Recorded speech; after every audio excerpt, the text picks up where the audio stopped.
Hi everyone, I'm Bill Arney. I'm the director here at the Contemporary Arts Museum. Welcome to one of our first public events for Outside the Lines, which is a 8-month long rotating group of shows that I've done with Dean DeDerico and Valerie Cassell Oliver. And it's a curatorial experimental project in many ways. We're each doing 2 shows. They are in dialogue with some earlier shows from CAMH history, particularly one called Abstract Painting Once Removed, that Dana Fries Hansen curated here 15 years ago. And that was a place where like Polly Applebaum, Jim Hodges, James Hyde, Jeff Olrod, a lot of artists that are household names today when they were emerging, were brought together to talk about changes that had happened in abstraction. And so we each sort of started meditating on it. And one of the really fun things about doing a curatorial project like this, which I don't get to do much in my sort of current configuration, is that everything in the show, every idea in the show, comes out of a studio dialogue I have had with an artist. Going to people who are working in the larger field of abstraction today and discussing like, well, what do you think you're doing? Why are you doing this in 2013? What are you doing this around? So almost every thematic in the show down here, which is called Unlikely Iterations of the Abstract, everything here comes out of studio dialogues. And I have known Chris Bogia and his work for a while, and he has as a constant conversational partner in about these things, and particularly around where cultural meaning, social identity, queer theory intersect with abstraction. To put it bluntly, there was a period when gay and lesbian artists would seek abstraction out because you didn't have to talk about anything in particular there. You could make a formal decision about colors and space, and then gender identity sort of pops up anyway. And actually, there's going to be a panel at the upcoming College Art Association in February on queer abstraction.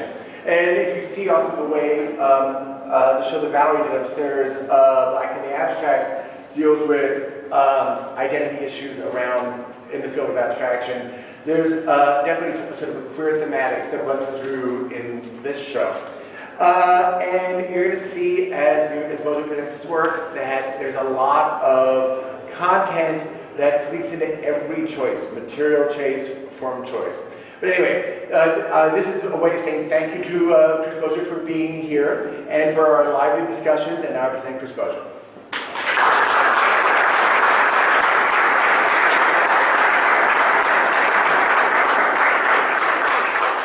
Thank you everyone for coming. Thank you especially to the CAM for having me be in this amazing show. Thank you, Bill, for including me and inviting me. Thank you, Daniel, for setting up this whole presentation months ahead of time. That was fun to work with you. So I'm going to talk about my work, but before I talk about my work, I want to talk about a project that I started with my sister, Evan Garza, who's in the front row here, called the Fire Island Artist Residency. The Fire Island Artist Residency is it's the first LGBTQ artist residency in the country and possibly the galaxy. I don't know of any other. But we seek to bring the best LGBTQ artists to Fire Island, a place historically steeped in queer history. It's the first queer community started almost a century ago off the coast of Long Island near New York City. I went out there when I was, like 2008 was the first time I ever went out there.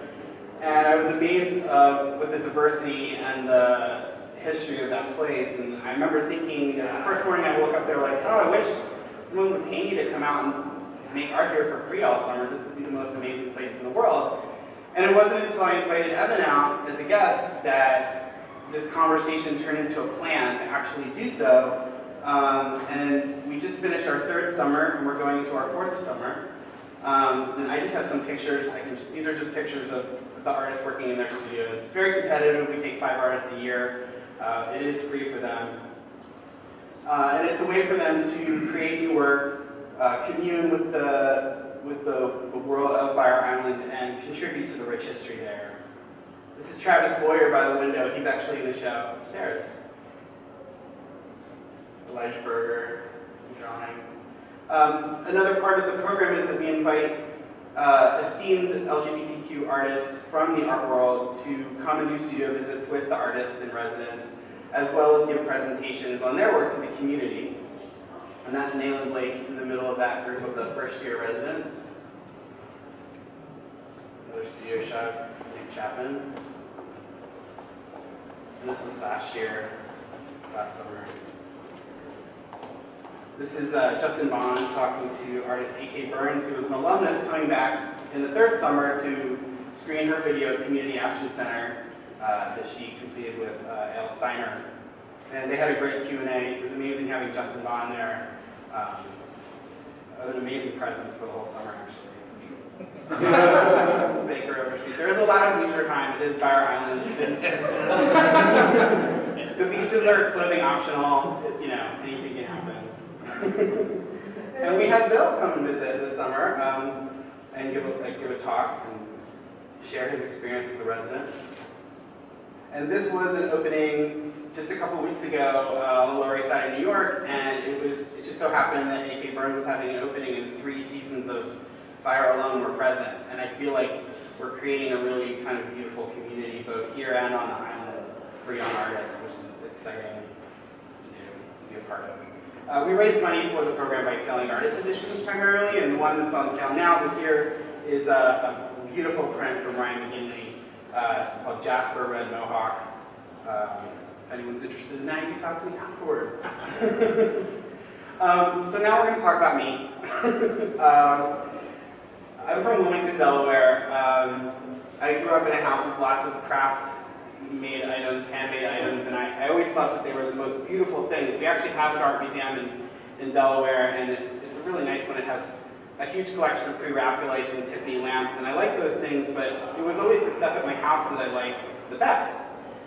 This is a needlepoint that my mom made me that I still have on my wall in our living room, and this is a latch hook pillow that my oldest sister made that she's actually kind of a bitch, I don't even talk to her, but I love this pillow so much. I also have it in my living room to remember that I do have a fondness for her somewhere. So when I give an artist talk, I like to go way back. I feel like it's important to show you, I like to see how an artist grows up from nothing, and I like to see the choices that people make and the influences they have. So that's kind of how I structure this. So I moved to New York in 1996 because of this. MTV House of Style was a huge influence on me as a queer kid living in their basement bedroom in Wilmington, Delaware. I aspired to all the amazing things that I saw. In particular, there's a segment that many of you may remember called Todd Time, in which the fashion designer Todd Oldham would show you how to upholster a chair or dye your hair with Kool-Aid, both of which I've done. Thank you, Todd. And my dream was very humble when I first moved to New York. I wanted to go to art school. I gotta get this one.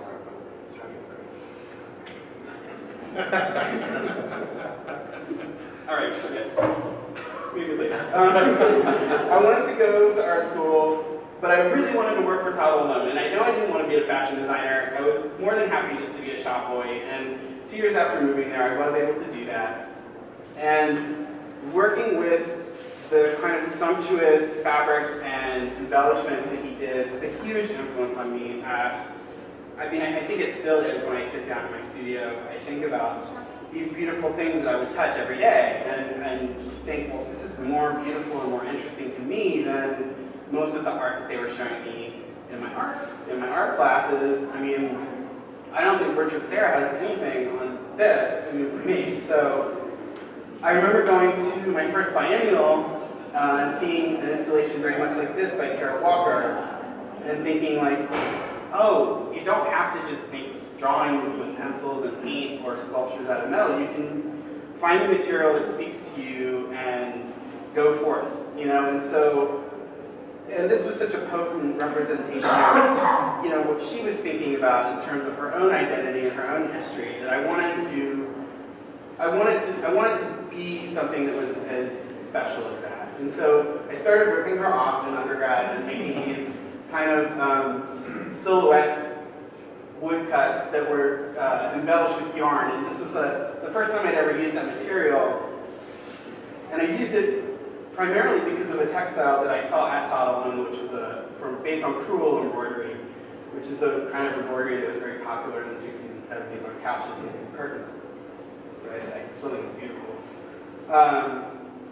I didn't want to stay with silhouettes because I felt, that I very much was ripping Kara Walker off. So I started mining my own narrative, and what your own narrative at like 19 is, I don't know. But for me, I was thinking about having to collect leaves in my backyard while my sisters were inside doing like cool crafts and stuff.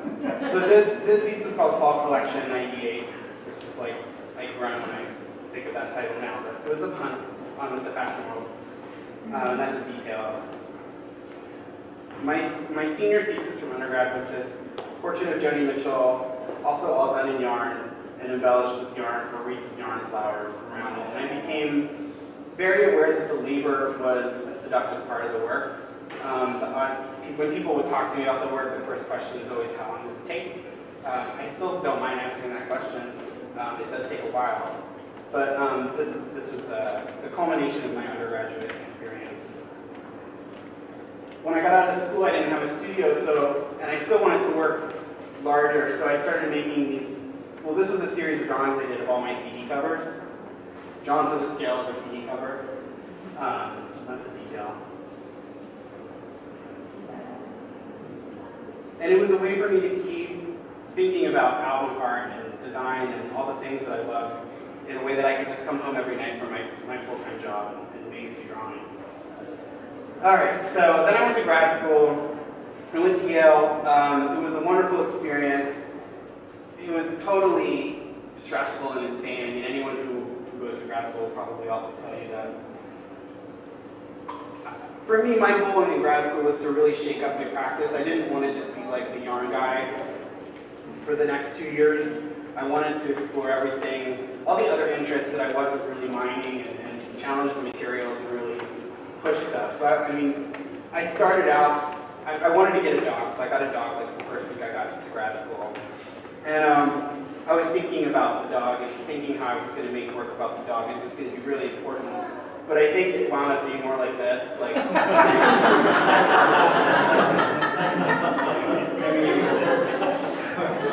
I look back on some of the work that you're going to see shortly, and it's not my favorite work that I've made, but I think it's important to show you.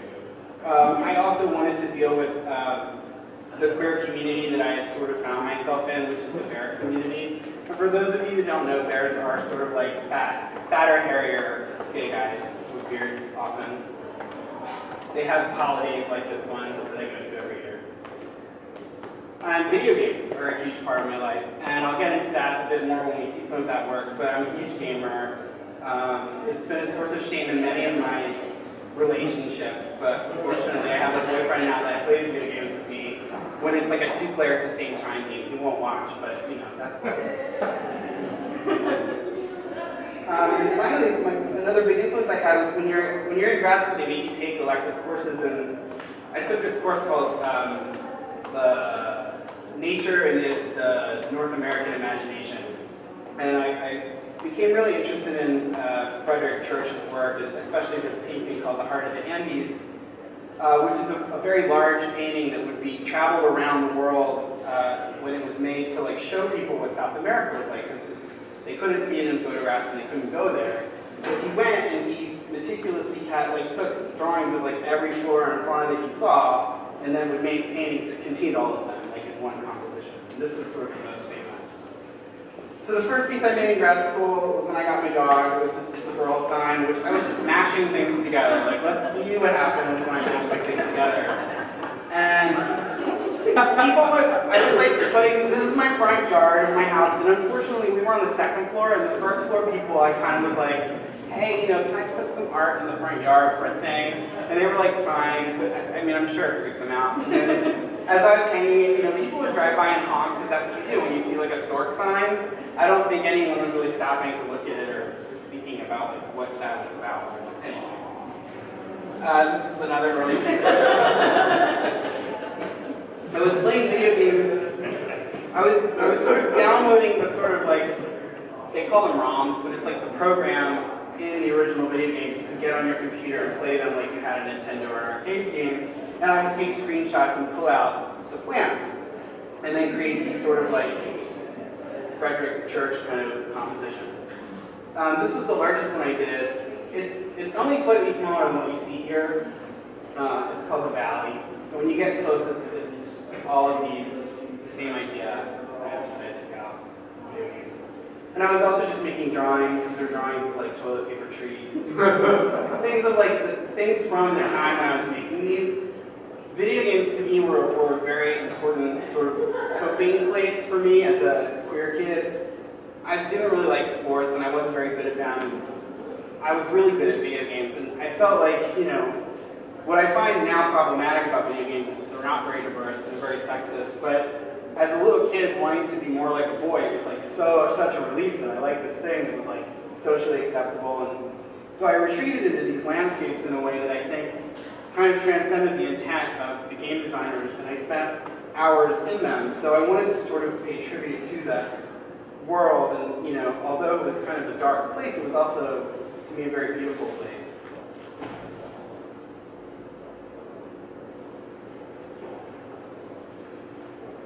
This is what those pieces looked like installed. They were mounted behind plexi to sort of have a very harsh reflection and feel more like TV screens. And I got this dog in the video games. I was just like, whatever worked. I was like, you know, I was in the sculpture program and they're like, you don't make sculpture. And I was like, all right, I'll make a sculpture. So I made this sculpture. I made this sculpture, which was actually covered in yarn. And that textile was, I created that textile by hand. And if you look at it from a top view, it's a Pac-Man, like vomiting. And then there's like this ziggurat kind of coming out of the Pac-Man. And then there's these two dog heads that look like something from the Never-Ending Story. I don't know, I was just thinking about a lot of stuff. I had an all-school critique on this piece, and when I got there, they were like, tonight we're going to do something a little different. Everyone has to talk 10 minutes about their work. And I had finished this piece that day, and I didn't have anything to say about it, other than like, I like X, Y, Z, and I made this sculpture. And there was a very important curator there from the DIA, named Lynn Cook, who's a very serious chic woman, and she hated it. So it went all downhill from there. And then someone was like, it looks like Legos, and then someone who was a junkie was like, ugh, and then everyone like focused on that night. I became very interested in textile design while I was in grad school. So during my second year, I started exploring that a lot more, and it was a way to still deal with fabric, which was ultimately where I was getting my earliest inspiration from, but in a more modern kind of mid-century way. These are from Mary Mecco, which is a Scandinavian textile company that still makes beautiful things today. This is my kitchen. And so for my thesis in grad school, I decided to make fabric. So I made these fabric rolls. They were very large. And we had a very big gallery space at school, so I was able to show them. And they all sort of deal with the same kind of conceit of having like a repeat pattern and then some anomaly that happens once or twice to then create kind of a landscape. So this one, if you were to hold it up completely, you would see like me on one end, my hands, and then my dog with a stick kind of running across this field of wet leaves. This is me walking home from the studio. I mean, it was really me, and like when I look back on that now, I'm like, I don't know if that's so interesting for everyone, but I think at the time I was really interested in like infusing this work that felt like the product of an interior designer, but not being able to separate the designer themselves. I was thinking a lot about like what we consider like gay professional fields, and like interior design being one of them, and sort of casting myself in that role, but then like fighting against it the whole time. That's the piece that's in the middle there. It's this sort of rolling hill of trees, and there's one sun in the middle. So they couldn't really function like fabric because you wouldn't get the whole thing. They had to sort of be shown as art, so they were sort of forcing against what they wanted to be. And I liked that tension about them. This one is like based on a very popular Marimekko print of flowers. So it's like flowers, and then but when you get close, you realize it's like a dog pooping and peeing. And then these are other auxiliary sort of pieces I made at that time. It's a watercolor. When I got out of grad school, it was very difficult for me because I had to get a full-time job right away. I had a couple bad full-time jobs. I worked for an artist who was really, really tough and really insane. And then I left that job for my own sanity and went to do windows at J. Crew, which was not as cool as working for Todd Oldham, who had since closed down his store, but it was a job. And so while I was doing that, I kept myself busy while I was trying to situate myself with an apartment and a boyfriend that didn't suck. And so I was making these pieces of string art. And these are sort of just meditations on, they're really still lifes of my daily life in my apartment, my plants, my computer. Remember that? Remember that one? Picking out color swatches for like the color I was going to paint my walls in my office. I almost got on Martha Stewart because she was launching a yarn line. A friend of mine was like the craft director, and like I had to make this because I was going to go on Martha Stewart and show everyone how to make it. The show was canceled, so I did not get to do that. But I made this for him. I restrung it with black yarn because I thought it was cooler. And so that was how that piece finally wound up. As I was talking about before, the idea of like an interior designer, when I was in grad school and after, that was sort of when Queer Eye for the Straight Guy was at its zenith, and people were really, the culture was sort of coming out of the closet about like gay people being these sort of harbingers of style, or I think that's very untrue in many cases, but I liked romanticizing my own practice in that way, or feeling like it had some kind of relationship to that phenomenon.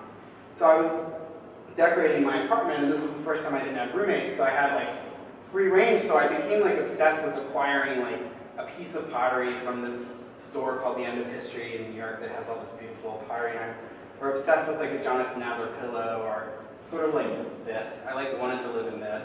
My dog would have liked it a lot. Been much cuter than his dog. So I started creating these shrines, and these were really like truly meditations on something that deep down I knew was frivolous, like a decorative pillow, but I still couldn't help but see so much beauty in the design decisions made in them. Relating them to abstraction, now I think about, all design motifs are really kind of abstraction. It just over time becomes solidified into something we know as like a motif, but it all starts out sort of in that way. So this is called Meditation on a Jonathan Adler Pillow, and it's a 6-foot diameter sort of mandala that's all done in yarn. And it's based on this pillow that was from the store that I bought and put on a little stool from West Elm. This is a sculpture for a dog and a cat. And it's a dog bed that I embellished, again, with yarn, and then I got that peacock feather from a pet store, because that's what cats play with, and then I created this little stand for them. And then I had a custom-made Jonathan Adler rug to be sort of the surface of the pedestal. And I left the pedestal so totally empty because I really wanted it to be about the surface. Klein Reader, a ceramic duo who I became friends with and have a lot of admiration for their work.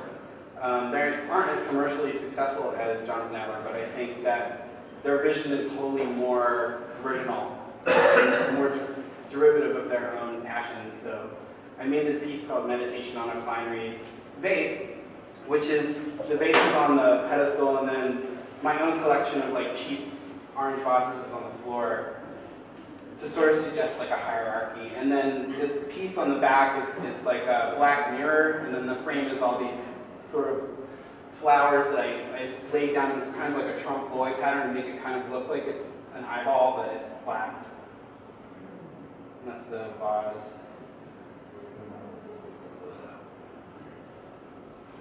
This is a very recent piece that I did that relates to those works, called Meditation on a Jonathan Adler Pillow, It Gets Better. I saw this pillow at the store, and I was like, oh my god, that pillow's really hot too. Maybe I should make another one of those pieces. So, I was into it, and my friend, so at this point I have a friend that works there in production, so he was like, oh, I'll get you that pillow. I was like, great. I was like, can you have a custom-made rug for me in Peru, and like just like the ones in the store? And he was like, yeah, I'll find out about that. And so we struck this deal where if I ever sell this piece, I will donate the cost of that rug to a charity of Jonathan Adler's choice. So he did make that rug for me, which was really lovely. And at that point, Jonathan Adler knew about my work and thought it was kind of interesting. I think he was a little ambivalent about some of the work that you'll see shortly, but I think he liked this one. So. And that's a balloon glass teardrop that sits on top of the pillow. So this was a series of works that took me some years to finish.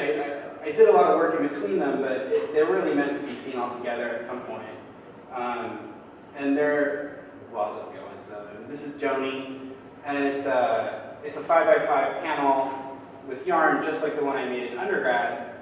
But I wanted to reinvestigate that kind of piece with this new language of interior design that I was interested in. So these are carved walnut eyes and these blown glass tears, and then on the rug, it's like, I think I have detail, yeah, it's kind of like what I imagine like a Jonathan Adler dog turd would look like. Like simplified white ceramic dog turd. Because, that would make me cry if I came home and saw that. And then, I don't know, like, I didn't want Joni to be so serious. I mean, to me it's a very beautiful, it's like, I think one of the most beautiful pieces of art ever created, but in the context or abstraction of a gay men's apartment, it's just one thing amongst others. So I was playing with the scale of objects and sort of the material and value of objects to sort of make something that felt like a place of worship, but a more personal one. So this is Patty, and that's a ceramic bottle of poppers that I cast that's on that shelf. And the back two legs of that chair are cut off. And I did that because I watched this design contest show that Todd Oldham actually hosted, where a contestant named Boyle, who was also a Yale, made this like shelf along the wall of his like challenge room, and then did that with all the chairs. And I thought, I'm going to steal that for a sculpture. And after I finished the sculpture, I thought, like, this looks like a place that a person would be. And I started making photographs, which I'll get to shortly. But this was sort of the turning point in this piece. This is Nico, and these are Jonathan Adler crayons on either side, and then they're in this sort of dyed yellow water to imply pee-pee, and that's a dog chain, a sort of double-headed dog chain that kind of hangs between them.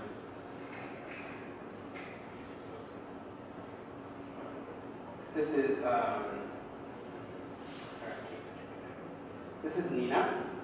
The last piece in that series, and this is the composition, and then I'll show you a close-up. That's another blown glass teardrop, sort of with a cap, and it's full of lube, and it's sitting on a cock ring on this little westbound coffee table. It needed something circular to sit on, and I was sort of thinking of like an abstracted, like, nutty nightstand that people have at their houses, some people. And these are broken Venus de Milo and David statues that I recast, slip cast in ceramic, and then made into this chain.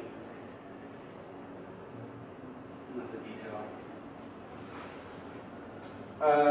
As I said, I got interested in photography, and my earliest memories of like fine art photography were sneaking into, well, not sneaking into, but going to Borders and like sneaking into like the gay book section when I was like 17 and like seeing what other gay people look like who would look at those books. And then I got interested in Robert Mapplethorpe because an art teacher was like, when you go to Borders, why don't you look at some art? And he was a great art teacher and a huge influence on me moving to New York and listening to Patti Smith, the Velvet Underground. And I would look at the Mapplethorpe catalog there, and I actually got in trouble and had it taken away from me twice. So they were very serious about not letting teenagers look at that. But, when I think about photography, I would think about these images. And I don't necessarily find them all that like sexy, but I find them beautiful, and beautiful in the same way that I wanted my work to be. So I started doing these sort of mini performances in front of my sculptures. So this is, they're all titled What the Piece Is, just as a sequence. So there was this one, this one, this one. And I mean, some of them are, I guess, explicit, but to me they're all sort of, you know, this is like the pose, it's like a yoga pose, but it's also like the pose on the side of the enema box bottle, like the enema bottle box.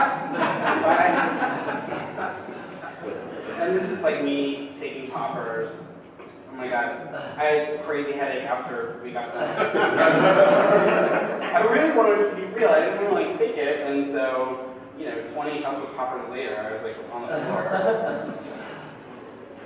And this is, they're peeing on me.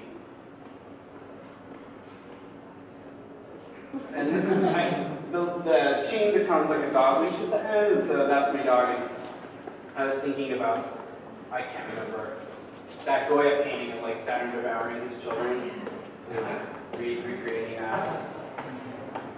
I was asked to be in Headmaster Magazine last year, which I was really excited about because I love that magazine. It's a magazine that gives artists assignments. So my assignment was to read this book called The Carnivorous Lamb, which is like an anarchist, symbolic 70s novel by a Spanish-French author who, it was recently translated like 15 years ago. So it's not really part of the canon of queer literature in the United States, but it is a great, interesting book.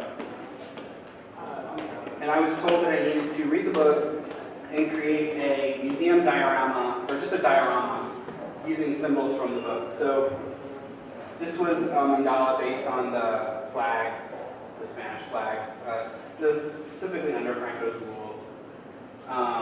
And there's a reoccurring, his mother's a reoccurring character, and her sleeves are described over and over again. So I wanted to do those, and these white butterflies, and then, you know, the lamb head with blood. It was kind of a weird piece. I had the flu when I had to make it, and I was having a real hard time thinking. I was working more like this on these abstract pieces, so it was like weird to think about sculpture again. I always feel like when someone forces me to make a sculpture, it's never quite right, but I kind of like it.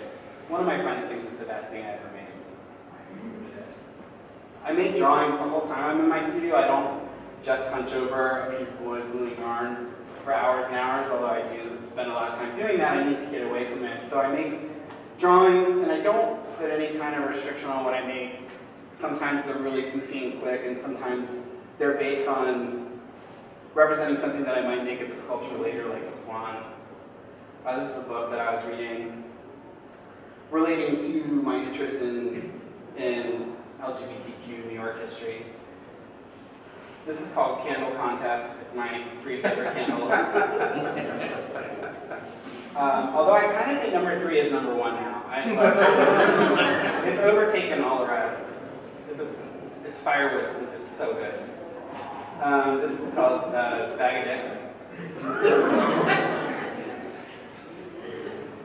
And so, I mean, I have tons of those, but I just wanted to give you a taste of that.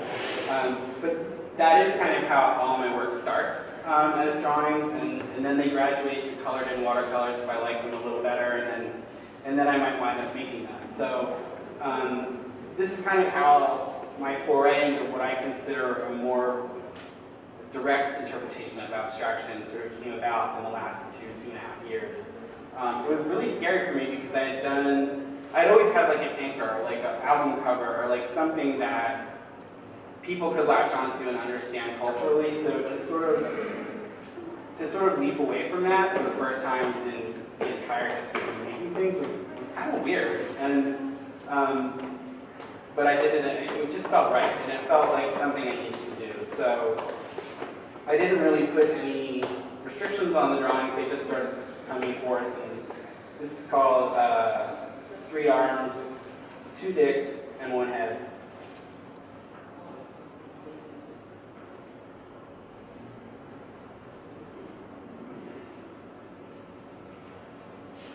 This is called bowl with 2 hands, or 2 arms, sorry.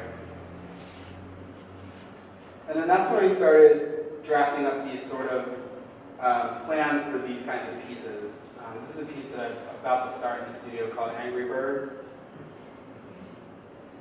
This is called Crying. This is one that I did earlier, sort of at the time that I started doing all these drawings. This is an altar. It's called Altar. And this is a multiple that I did called Modern Tears. That lives in 2 homes in Houston, which makes me very happy. This is a drawing for 3 planters. This is Pink Moon Dancing Boy. This is called Contact Lens. It's actually right behind the screen. This is Pink Eye Selfie. I started thinking about the aspect ratio of my drawings and of these pieces, and making those edges curved just kind of felt like the right choice. But the more I thought about it, I was like, it's kind of like, it's like this. It's like the thing that we look at everything on. And so I didn't want to make it so much about that technology, but I do think that it's a nice extra layer to the work, thinking about images that way. This was 3 planters done as yarn on a wood piece. I took a stained glass class 3 weeks ago or so, and I made this, and these 2 kind of very traditional stained glass ladies taught the class, and they let you make something that's like this big, and you have to make it in 2 days. And they told me that this was the weirdest thing anyone had ever made. And I was like, I can't believe that this is the weirdest thing that anyone ever made. But I'm proud to say that it was. I mean, but this is called Sand Hand. I made it this summer at the beach. It's kind of hard to see, but that yarn, the sort of beige yarn is iridescent, so it's kind of sparkly in the right angles. This is all iridescent tweed. And I haven't decided what this piece is called yet, but I'll let you know. But it's pretty large. It's about 6 feet tall by 4 feet wide. Again, this is a bowl with 2 arms done as a yarn and wood piece, and it's also about 5 feet tall. And these pieces, for the most part, are held together with tension. They're not glued. I mean, when I show them in galleries or museums, I provide them with Velcro for the back, just because, I mean, if you even touched it, it would fall, but they do hold themselves up, theoretically. And this is a dog, happy Halloween, everyone. I'm happy to take questions about any of the work. We still have some time, so anybody? Also, you mentioned a few different people, just names in passing, both around the residency, and I think about people like Jim Hodges and Nayland Blake. When you were emerging as an artist, there was, at that point, a developing pantheon of queer image making. Yeah. And this was available to you. They were some of them were my teachers. Yeah, and how does that change with you now that you've gotten to know more of them and they're sort of like helping the residency? I mean, it's an enterable field, and now that you're sort of amongst them. I remember actually when I first saw these, I think Jim Hodges had just been to your studio, and you were telling me his response to them. Yeah. I talk to Jim all the time, so tell me about that. Well, so getting to meet all of my heroes is a very exciting thing. I'm sure Evan can attest to it as well. It's like, these are people whose work I looked up to and who, as people, I admired and had, either as teachers or, would go to their openings and kind of like stare at them. Having Jim come to my studio was kind of like a dream fulfillment, and I was very nervous about it, and asked my partner, and I was like, this is going to happen, and he's hopefully going to love everything, and like, it was really challenging, and I knew he had a reputation for being challenging. I mean, that's why he was teaching at Yale, but oh my God, I was like, so the one thing he liked best was like this thing that was like not even done. It was like leaning against the wall, and I was like, oh God, I don't even know why that's out here. Like I should have hit it. So I don't know. I mean, to answer your question, it's just as exciting and thrilling and challenging as it was before. It's just closer. It's just realer. but it is something that I value very much.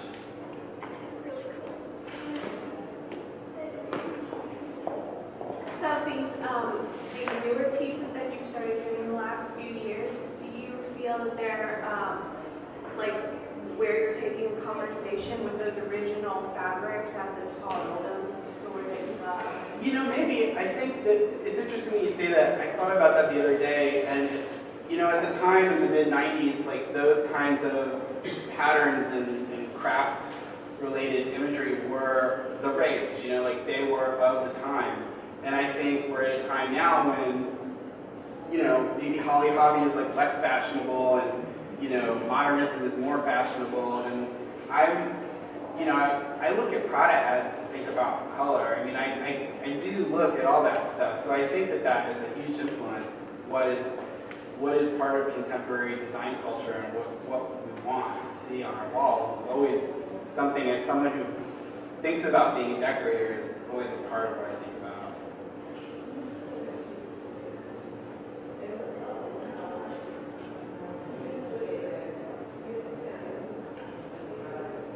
All right, well, thank you very much for having me.